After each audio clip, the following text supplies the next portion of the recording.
Welcome to Guitarmageddon Music Lessons. Haven't posted a video in a while, but I'm going to get them burning and turning on the channel ongoingly.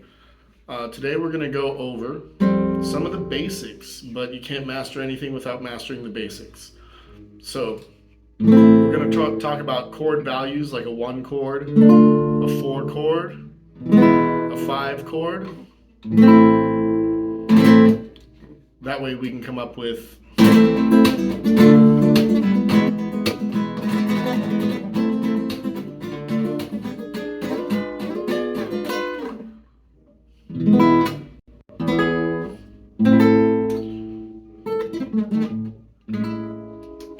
etc., etc. So once you know the structure, the basic skeleton of music, which is the 1 chord, 4 chord, and 5 chord, then you can add the other chords. 1, 4, 5 is the skeleton, but from there you can go 1, 4, 6, 5. When I say 6, I played an F chord, and we're in the key of A. We're in the key of A because A minor is the first chord that I played. We're just going to do a little bit of letter math. A, B, C, D. That's what I mean by D is our 4 chord. Music likes to harmonize in 4-letter intervals or increments. So therefore A, B, C, D. And if you actually run that backwards, A, G, F, E, you get the quote-unquote 5 chord. I say run it backwards because you can count up to 5, A, B, C, D, E. Or since music predominantly likes to move around in fourths, you can count backwards, A, G, F, E. I think it's a smarter way to limit your thoughts in a good way, so that you're only thinking up 4, return, down 4. But either way, we're playing what would be called a 1 chord, 4 chord, and a 5 chord. Later on, you could arpeggiate that. 1 chord, 4 chord, 5 chord. And the 5 chord always takes you home to the 1 chord.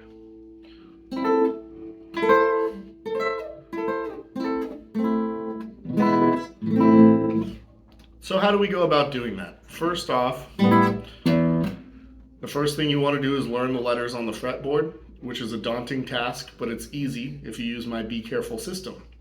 You're just skipping a letter every time you're landing on a letter that's not B or E. So you're going to be careful every time you land on a B or an E. I'm going to do string 1 as a quick example. Open string is E. That's in the word B, so I'm going to be careful. And my next note, F, is on the very next fret. F is not in the word B, so I'm going to skip. And that's the algorithm. G is not in the word B, so I'm going to skip a fret. A is not in the word B, so I'm going to skip a fret.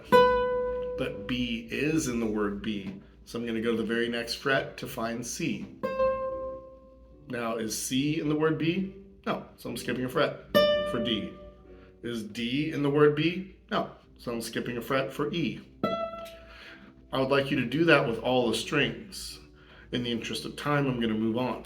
But that's the Be Careful system, and that way you have a base knowledge of where the letters are on the fretboard. And that will actually put you ahead of most of the guitar players you run into for the rest of your life. Once you know where the letters are, you can really start cooking. So, this is an A chord. I did a little letter math, A, B, C, D, 1, 2, 3, 4. So I found the 4 chord. The 5 chord, A, B, C, D, E, takes us home. Now, what if I wanted to add other chord values? What would I do? What would a 2 chord be? What would a 3 chord be? So on and so forth. We're in the key of A, so we're just going to start counting from the letter A. I chose A as the 1 chord because it's easier to add and subtract letters. But you can make any chord a 1 chord. If I did C major, that's the first thing you heard, and then I moved C, D, F, F. That would be the 4 chord of C. C, C, D, F.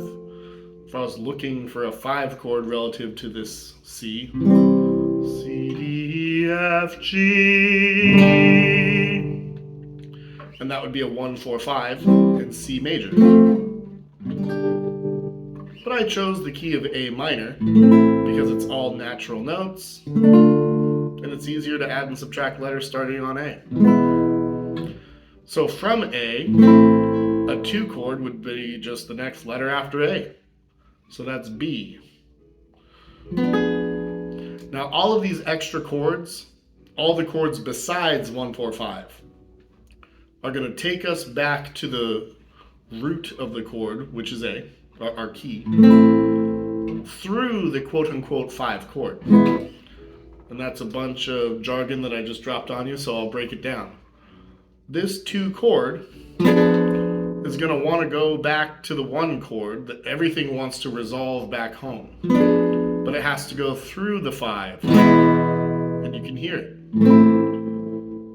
Now if I start it over, 1, 4, I could do an F chord, A, B, C, D, E, F, 1, 2, 3, 4, 5, 6. So in this context, just your F bar chord shape that so many people know, that would be a 6 chord in this context, and it has a real smooth sound.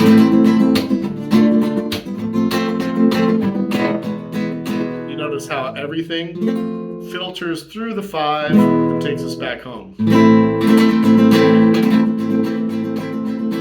Now let's add another chord. There's only 7 chords. We already did the 1 chord, the 4 chord, and the 5 chord. How about the 2 chord? That's B. And that's going to filter through 5 and take us home.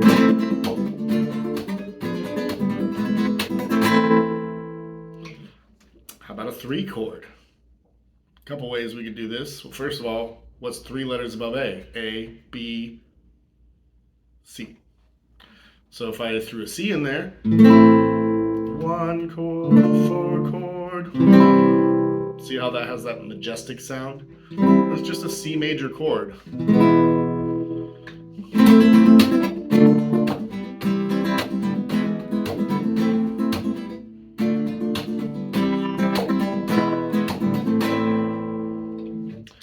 So we talked about the 2 chord, the 3 chord, the 6 chord. There's only one left that we haven't talked about, the 7 chord. Now in minor keys, the 7 and the 2 chord are both diminished. Big fancy way of saying the scary chord, like from the cartoons. It's the same shape and the same chord quality. But both of those chords are going to filter through the 5 back to the 1.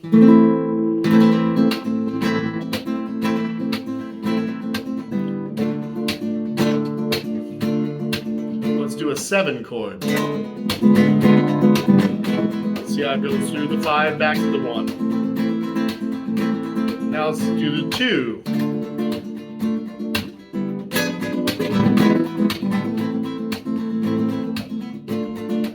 Now I'm going to throw in a 6 chord. And how about a 3 chord?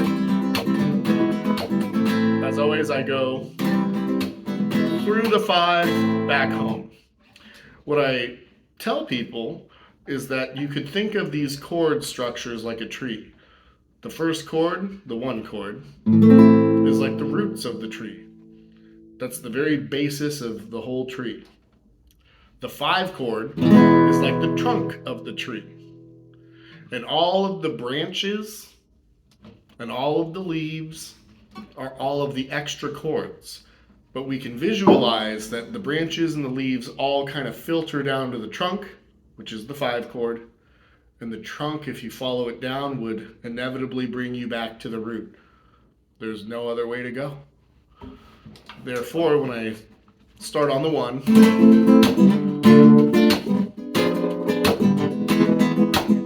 it always goes through the 5, through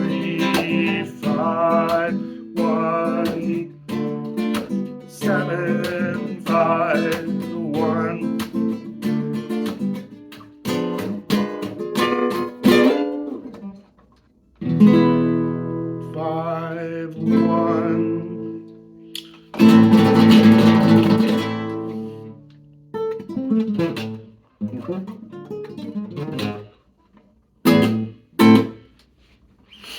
So those are the chord values expressed in numbers, which is the way that composers and high-end improvisers think. That way Beethoven could say, hey, 40 people, you play a 1 chord. Hey, 40 people, now you play a 4 chord. Hey, all you 40 people in the symphony, now we're going to do a 5 chord. That's how composers compose. That's how improvisers improvise. I'll leave you with this quick little jam and then we'll get you out of here.